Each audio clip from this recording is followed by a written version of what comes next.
અરે કેજરીવાલ ભાઈ, કહુંબા પાણી પી લ્યો અને ગુજરાત એક મારા હાથમાં રવા દીજો. તમે દિલ્હી તો મોદી કાકા પાસે લઈ લીધું. અરે ભોપા કાકા, આવા કહુંબા બહુંબા પીવરાય તમારો નહીં મેળ આવે. તમે ગુજરાતમાં બહુ વિકાસ કર્યો, હવે મારો વારો આવવા દો તો સારું છે. હવે ભોપા કાકા, કેજરીવાલ ભાઈ, ક્યારેક તો અમારો વારો આવવા દો. 20 વર્ષ થઈ ગયા પણ સીટ કેવી હોય ને ઈ મેં ભાળી નથી. આ મોદી કાકાએ મને તો હેરાન કરી નાખ્યો હાવ. અરે રાહુલ મૂંગો મહિને એક તો આયા, અમારું કાંઈ ઠેકાણું પડતું નથી. ભેગો ને ભેગો તું સોંટ્યો હોય તો અરવિંદ ભાઈ, આપણે બધા એક કામ કરવી, ભેગા મળીને અને વિકાસ કરવી દેશનો તો કેવું રહેશે.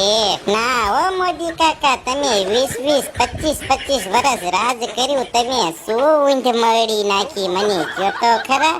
હવે કોક બચારામને મારે વિકાસ કરવો છે ને તમે મને કરવા દો તો સારું છે. હવે અરે મોદી કાકા, તમે બહેન થાવની આખી બાજી બગાડી નાખી તમે. મેં તો વિચાર કર્યો તો અરવિંદભાઈ ને કહુંબો પીવરાઈને કાગળિયા ઉપર સહી કરાવી લઉં, પણ તમે આખો મેળ ભાંગી નાખ્યો. હવે શું કરવું મારે? હું સહી નહીં કરું, જાવ. પણ તમે કોને સહી કરવાનું કીધું? સાનું માનું બેસ ને